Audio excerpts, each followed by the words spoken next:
So hey guys, ayan guys, good evening lahat. Since andito naman ako guys, so I wanna showcase this to you guys. Isa sa mga nagtutunan here on TikTok shop.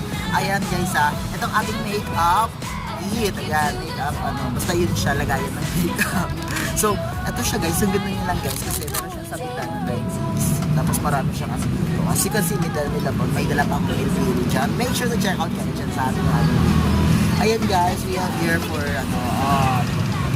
bachelor for my face kasi yung ginagamit ko for tapos mga makeup ko guys, grabe super convenient ng makeup lagayan ng makeup nito kasi super liit niya lang pero yan, ang dami niya may ilalagay everybody at super super flexible kung saan siya makakahanap din mausasakitan, pwede ko siya sasabit tapos mag makeup do your makeup, playable makeup and all this thing. Kaya kung ako sa inyo, better to check out na kayo habang meron pa tayo